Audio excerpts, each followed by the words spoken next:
Hi, this is Arthur. You're listening to Left of Bang on Two Broads Talking Politics.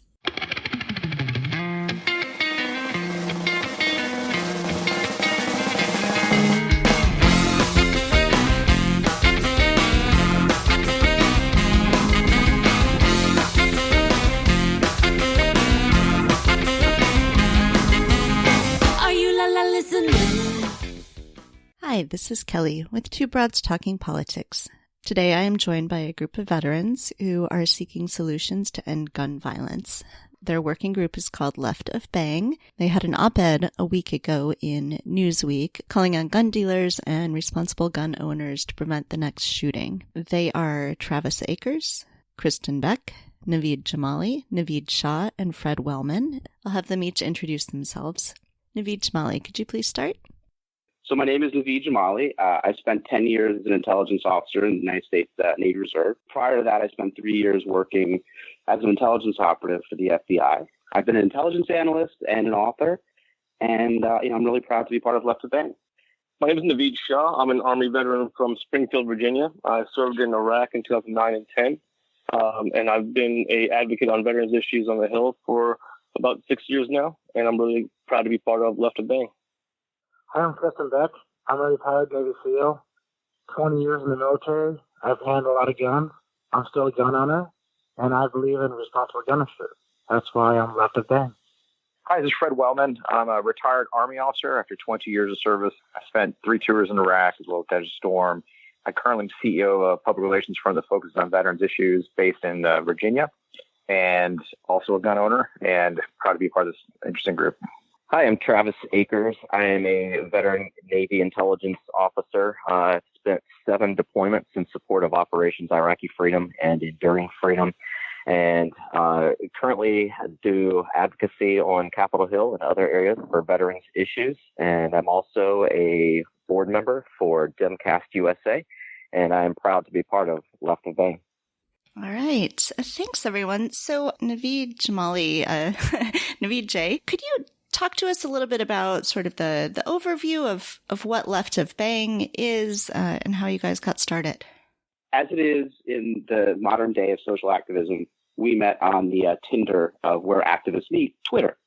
We're very much a social media minded group. And what we found is that even though we're a completely diverse group from literally all 4 corners of the country, we really share this belief that something needs to be done, not just about gun reform, but really about gun violence. And the term Left of Bang really was coined with this idea that says, if we're waiting for the sound of gunfire, it's too late. We can't react. We really should be looking for really practical solutions that happen long before that first bullet is fired. And what we found is that ideas like securing weapons. If you're a gun owner, there's no reason as a responsible gun owner you wouldn't want to make sure that your weapons are secured, especially if you have children.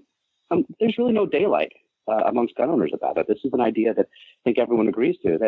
But that is a perfect example of something that could have a huge impact in the reduction of gun violence. And again, it by doing so, you impact things long before that first shot is fired. So we're really focused on ideas like that and really trying to have a positive influence by reducing gun violence. Excellent. I'm going to switch up the order here for a minute, and I'd love to ask Fred if you could just sort of explain to us what Left of Bang means. This is a new term to me. I imagine most people in the military have probably heard it before, but for those of our listeners who don't know, if you could talk a little bit about what that means. Sure. The Left of Bang is a term used pretty common in the military. I think it actually came out of the Marine Corps originally. The idea is being aware and situationally aware of things to get, instead of right of bang, bang being a violent act or something going bad. If you're right of bang, you're reacting afterwards, right? Mm-hmm. If you're left of bang, you're anticipating that violence, you're anticipating that event and either preventing it or being ahead of it and winning said fight.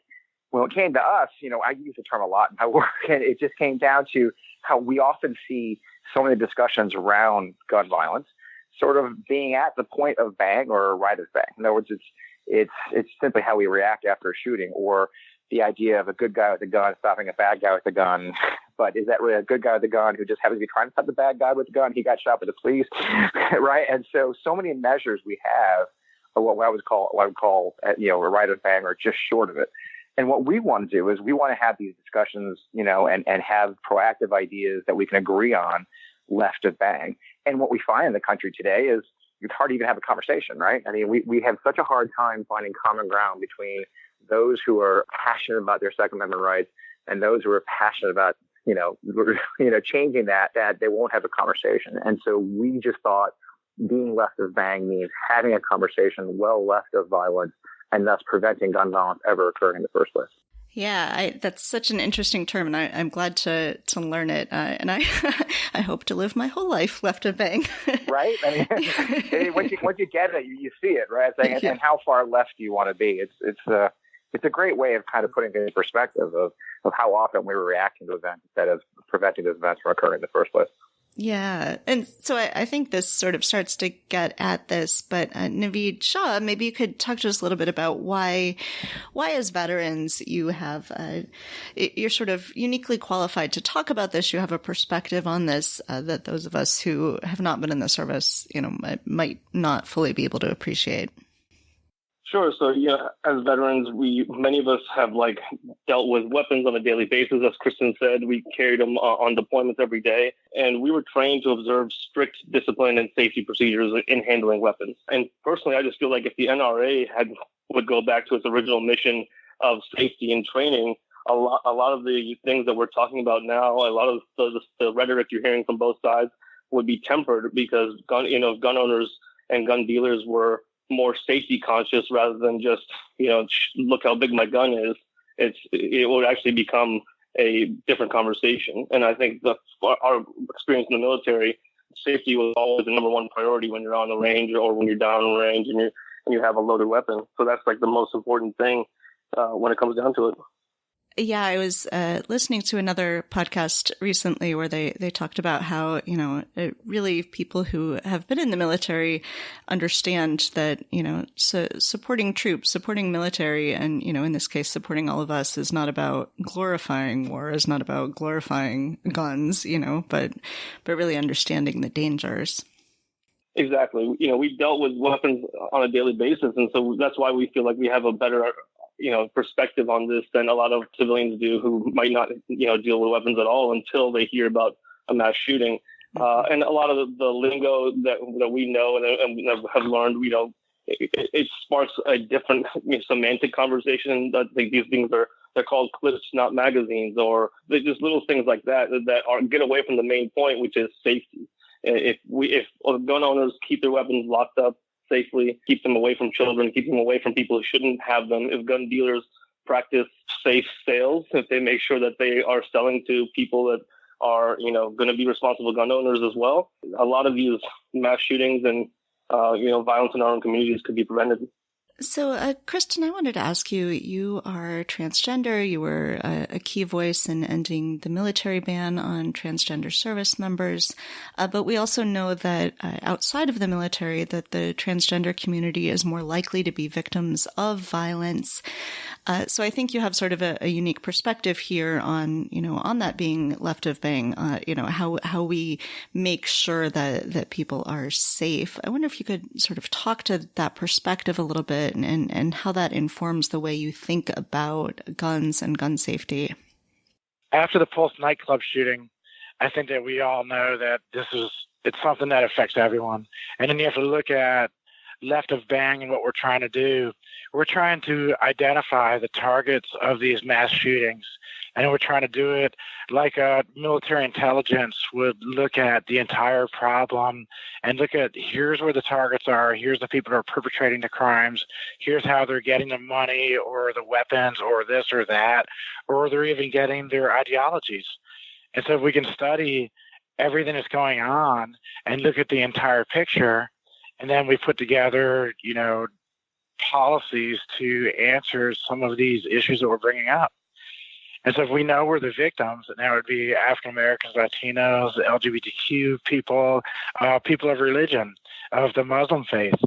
If we're looking at, immigration or anything else, and this is people who are being targeted, then we're going to look at these targets and try to help them not be targets or make sure that people who are being brainwashed into ideologies that you want to target these individuals, then we are going to work on that issue.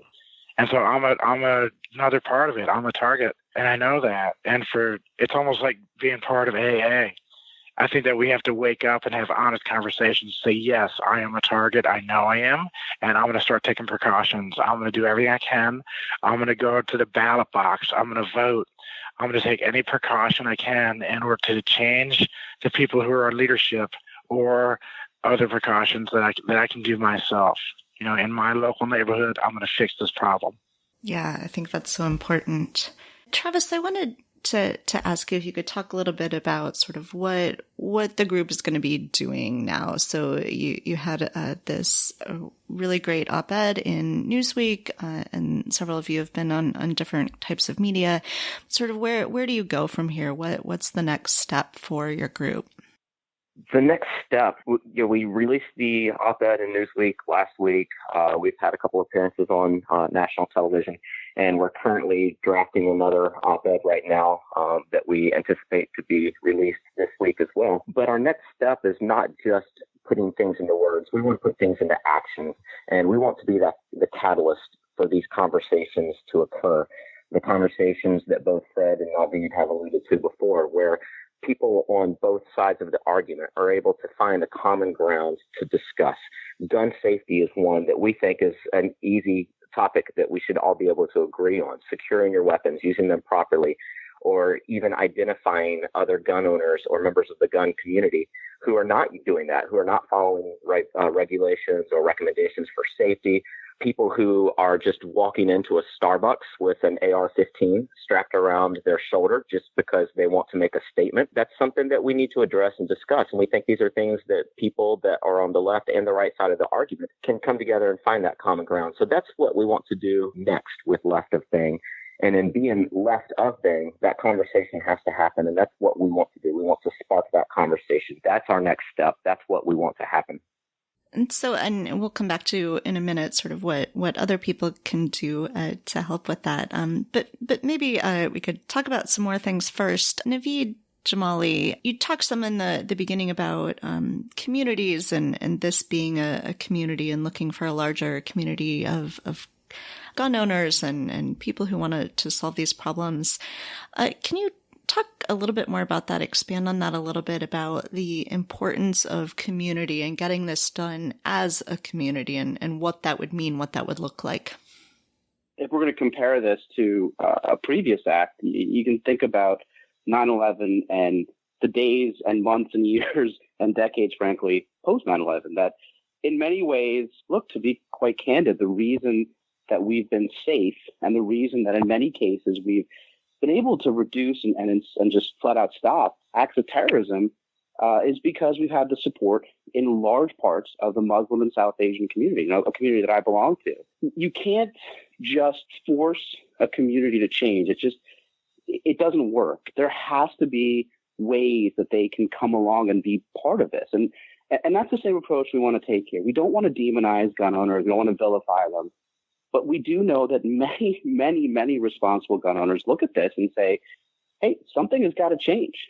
And, as Kristen said, the best way to really make that change is not to make this look as if we're punishing them for the acts of, a minority within that group. But on the other hand, it's also important that they are cognizant and vocalize the fact that, hey, there are gun owners who want to do terrible things. And it's important that we call them out. And, just in the same way as Kristen talked about the Pulse night shooting, we saw that there were people who went to the same mosque as the shooter who actually called the FBI. And granted, we weren't able to stop it, but that's the same thing that we want to say. We want to encourage gun owners that if they see something, they should say something. And this cone of silence, this wall of silence that's sort of been built up that says, you can't say anything because you're going to lose your guns, or it's the first step in repealing the Second Amendment has to change. That, it's their duty, their moral duty, not a legal duty, but a moral duty to just say, hey, look, if something isn't right, you've got to alert someone. And,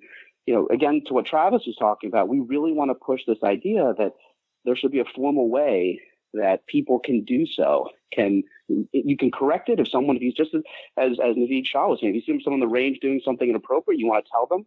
But if there is someone that is beyond that, we want to make sure that there's a way to tell the authorities and to ensure that there's a culture of change that says, if it comes to that point, I will pick up the phone and I will tell someone.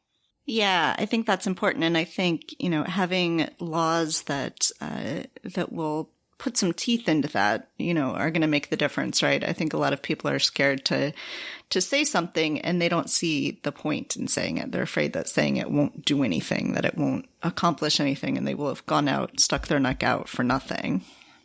Yeah, I think there's no easy way about this. I mean, these are very uncomfortable conversations. These are not things that should be taken lightly. But again, in large part, since September 11th, one of the reasons that we've been safe, and those people who deployed to Iraq and Afghanistan can tell you, one of the reasons that they were able to stop IEDs was because they had human sources. They had someone who was telling them, hey, there's an IED down this road. Or it's the same thing in the United States. There are people who picked up the phone and called the JTTF, the FBI, and said the same, said there's something about to happen here.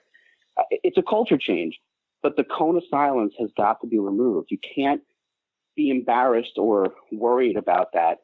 You sort of have to move past that to protect, your neighbors, your families, children. I mean, it's not an acceptable excuse to say, I'm uncomfortable, I'm scared to make this call, have this conversation. If you're going to be left to bang, that's perhaps one of the most important things you can do.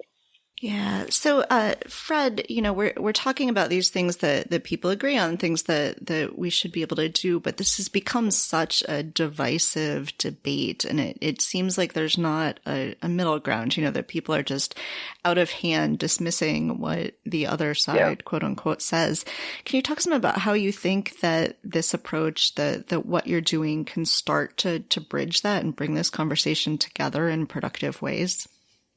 Yeah, that's exactly it. I think the reaction to the op-ed in Newsweek is a perfect example. I mean, all of us in the group have seen our friend, and the thing about us is we're all sort of in the middle. I mean, the thing about being a veteran, especially a veterans advocate, like a couple of us are, is you have friends on both sides. The veteran, people like to think veterans are a monolithic organization, but with a group, but with 18.9 million living veterans in America, ranging in age from, I guess 18 or 19 to like 106. It's actually a lot more diverse than you think. Yeah. But what's been interesting is the op-ed is people, very few of my friends who are actually none of my friends who are hardcore conservatives have said, I don't disagree. I don't disagree with any of this. I do agree. I believe we do have to police our community. That I can't say I'm a responsible gun owner and then it's just, you can't deny that it's suspicious that a 19-year-old kid, per se, drives all the way from California to drive a high-powered weapon with multiple magazines of ammo and drives back to California from Nevada. Okay, I mean, is it illegal? No. Is it something I should maybe think about? Yeah. Or when you're at the range and that guy who obviously has never fired a weapon in his life shows up with a monstrously tricked out, AR-15 set with laser sights and every other ridiculous thing, you just got to think about, maybe I should say something. So we're hoping in that conversation. And the thing about being a veteran, and the thing about being a veteran, we talked about this a little bit before, is, you don't just walk into the military and get handed a weapon. To get into the military, there's a background check, an extensive one, for you to get a clearance. You join the military, you go to basic training, you get extensive training before you ever touch a weapon. The weapon you use is very securely stored in an arms room that you have to get it, check in and check out. You don't just carry it around base. Ammo is counted out and then counted back in, right? So we actually experienced the idea that you just simply handed a weapon in a parking lot and off you go. Most of us can agree that's a really strange situation. And then finally, the third thing that we're very passionate about, and I think a lot of us agree on, is the weapon should be secured. My organization does work with the Brady, and Brady's got a great campaign they're part of called End Family Fire. And the idea of ending family fire is that weapons should be secured safely in a home so that they aren't grabbed by a child or they aren't stolen. I think everybody who's a responsible gun owner knows they have to have locks. They have to have their weapons secured in a safe. And so we can agree on these things. And if we start there, if we have a conversation there, that this is a common sense discussion we can have, then maybe we can have the harder ones as we go. Is it possibly a little bit optimistic for, I'm an old helicopter pilot, and there's a joke that helicopter pilots are not optimistic people, right? Because at any one moment, 1,000 things could go wrong, right? I tell my wife all the time, it just takes one loose bolt and my whole day is ruined, right? And so we're very pessimistic people, right?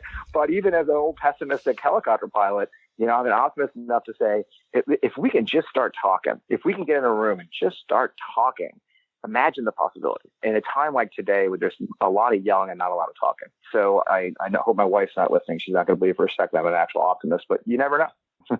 Can I add one thing to that? Yes, please. Do you mind if I add one more thing to that? Sure, go for it. Sure. So we've had all these shootings. We have guys walking into the Starbucks with a pretty tricked out, huge detachable magazines and just tricked out weapons. So I would ask everyone that supports the Second Amendment, and the people who support the Second Amendment, like, they're adamant about it. They're like, don't change anything. I said, do you think the people that are that hardcore Second Amendment, do these mass shootings help? Or does somebody walking into Starbucks with that super tricked out and don't know how to handle that weapon, does that person help? I mean, I would think that even the NRA and everyone that's like super adamant, when you see all this going on, because this is not helping. Mm-hmm. So what's going to happen is these mass shootings are going to continue, and you're going to have idiots. And you can look at YouTube of all the people who are handling weapons. They're horrible. They're not in the military. They probably play a lot of Halo, and they're just terrible. But they want to be in the military so bad that they dress up and they walk around the Starbucks and they walk around the shopping mall, like tricked out military people. This is not helping the Second Amendment. What's going to happen is it's going to get worse and worse and worse, and then suddenly it's going to be turned off. You're going to say, okay, we have to do something. And then they will confiscate the guns. And I hate that word coming out of my mouth is making me really upset. But I own guns, and I'm a responsible gun owner. I want to keep my guns. If we don't do something, and if we don't find some middle ground, we don't find some good policy to stop the mass shootings and maybe get these idiots out of the 7-Elevens and Starbucks, looking like army men. They're not trained. They don't know what they're doing. So if we can stop some of this stuff and we can come to some solutions, maybe we can protect the Second Amendment. Mm-hmm. I mean, shouldn't that be a really good common ground? Is that I agree with the Second Amendment. I think we should be able to have our weapons, but I don't want to lose it. So let's come up with solutions. And that's where I come in from the group. And I think I'm probably, out of the whole group, I'm probably the biggest, gun crazy person because I own a lot of guns. And I was just shooting skeet like 3 days ago, and I have a big farm with 53 acres. And I have to shoot woodchucks to protect my horses so they don't break their legs in the holes. And I have to shoot a fox that was coming into the chicken coop and killing all my chickens. And so I have guns. But do you have to shoot feral on my farm? No, I've never had to shoot feral pigs. 30 to 50. Conversation I want. So the serious conversation I want for all the people out there that are adamant about the Second Amendment is if this continues, we're going to lose the Second Amendment because something's going to happen. And I want to protect it, so let's come to some common ground. Let's talk about some real, honest conversations and come up with some good policies to protect ourselves and protect the Second Amendment. Yeah, I think that's totally true. I said after last weekend, I went on Facebook and said, I didn't used to want to take all your guns away, but I kind of do now. I'm not a gun owner. I've never shot a gun in my life, but, I want people to be able to have guns to protect themselves and have guns to, for sport and to control animal populations. But, it's really scary when you think I could be walking into a store and somebody could be walking around with an AR-15. Like, even if they don't intend to do anything harmful with it, it's scary for people who've never been around weapons like that. We often say this internally. If you are the Second Amendment, gun owner, then the best thing that you can do to make sure that the legislation that moves forward is to show the American public that we as a community can police our own. Like and that's and Fred has alluded to this, with taking a stance that just says, hey, we're not going to do anything. We're going to be obstructionist in every step of the way. Then it forces the other side to be doubly so in terms of legislation. And I think that, look, as a group, there are things that the gun community can just do to make sure that we're policing our own. And if we were policing our own, if we were smacking people, like when you go through and you shoot your first rifle in the military, I mean, we would joke. I mean, I got my smacked in the head with the big stick that the range safety officer walk around with. I mean, we should be doing that. We should be policing our own and making sure that things like that are stopped, so that way we don't need legislation. You don't need legislation to stop against stupidity. We should be speaking up and saying that is just stupid. You don't need to do that. And let's police our own. And when you do that, you make all of us look bad. And most of us are not those kind of people. And I think that's really important. Travis, maybe you can talk some about who can become involved in Left of Bang, if people are listening and, are gun owners and want to be part of this conversation, want to help your efforts, how can they help out? What can they do? Yeah, great question. And that's something that's special and unique about this group is that we are an inclusive group and we are inviting everyone to the table. There's not a single person that we don't want to have this discussion with or to have this conversation with. So right now we have a website. We are in our infancy stages. This is a very new group. We just basically came together over the last 2 to 3 weeks, but we do have a website. It's stopgunfire.org. And if you visit stopgunfire.org, you can put in your email address to get put on the list for our things that will be coming up that we're working on right now to come down the pipeline, whether that's getting out a newsletter, whether that's getting out information that we've put together through our op-eds. We still don't know what exactly that's going to look like. We're a working group, and this is something that is evolving as we speak. But if you go visit stopgunfire.org, sign up there. We'll make sure that everyone is informed of what we're doing, how you can become involved, and what our next steps are going to be. Another big thing that you can do to become involved and to truly be Left of Bang is through the reporting that we've kind of talked about a little bit. ATF actually has a tip hotline that you can call, and it's 1-800-ATF-GUNS. or 1-800-283-4867. And you can call and report in illegal activity to that hotline. They also have an app that you can do anonymous tips through called Report It app, which can be downloaded from Apple Store or any type of service that you download your apps from. So that's the two big things now that you can do to get involved. We also all have our own Twitter handles that people can follow. I know that's probably where most people listening know me from. The others have done quite a bit in the media with their books and television, but you can reach out to us through Twitter as well. And we will be more than happy to talk and to discuss how we can include everyone into this group and what we can do to truly make a difference.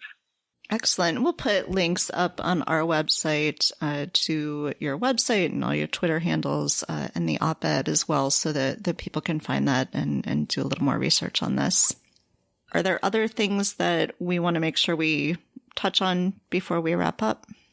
It's funny. There's a story in the military. One of the things we were kind of joking about a little while ago is there's a great meme that goes around the military pretty regularly where you'll see somebody doing something ridiculously unsafe. And you see them all the time. You have people, balancing on the top of a ladder, right, precariously, or, hanging a bomb dangerously on a plane or something ridiculous. And the running joke of the military we all laugh about is, if you want a safety brief, this is how you get a safety brief, right? this is how you get a safety brief, because this is how you get to stand down for a day to talk about safety, right? And in a lot of ways, it kind of goes back to what Kristen was saying, right? Is if a responsible gun owner, and we hear the term all the time, responsible gun owners, agrees.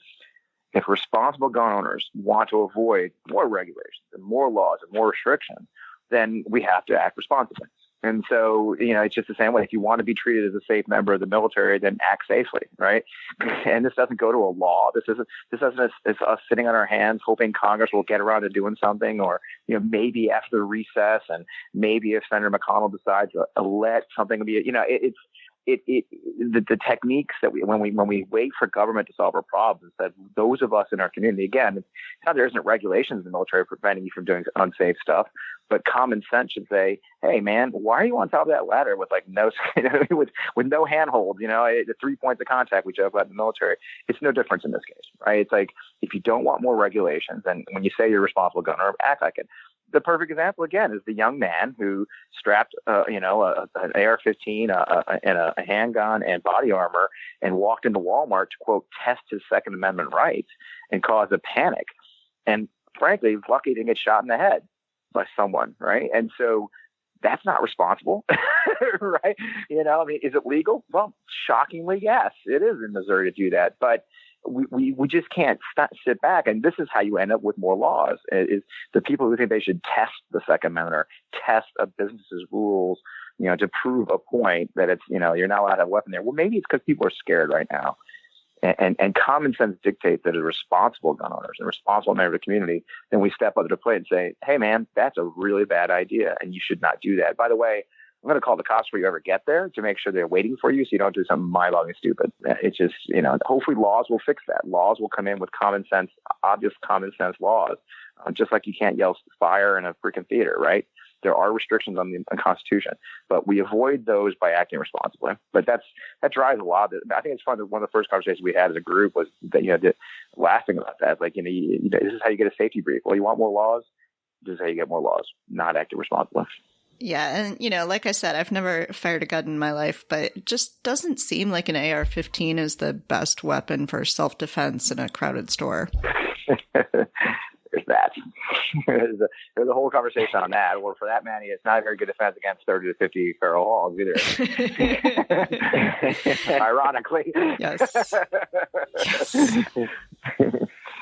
Well, I want to thank you all for coming on and talking to me today. And thank you so much for starting this group and working on what you're working on. This all makes a ton of sense to me. And I do think that you have a certain voice of authority, being people who do know something about guns and how they should be and could be used safely. So I really want to thank you for the work that you're doing. Thank you, Kelly, and thank you for having us on. And we'd like to also congratulate you on the success of your show. You were recently named as the number 5 political broadcast by Marie Callender. That's just good people. By Marie Claire magazine. So it's one time ago. I love that. But yeah, congratulations on your success. Thank you. Yeah, that was unexpected, and we're super excited about that. So thank you. Thanks for listening to Two Broads Talking Politics. Our theme song is called Are You Listening? Off of the album Elephant Shaped Trees by the band Immunuri, and we're using it with permission of the band. Our logo and other original artwork is by Matthew Weflin and was created for use by this podcast.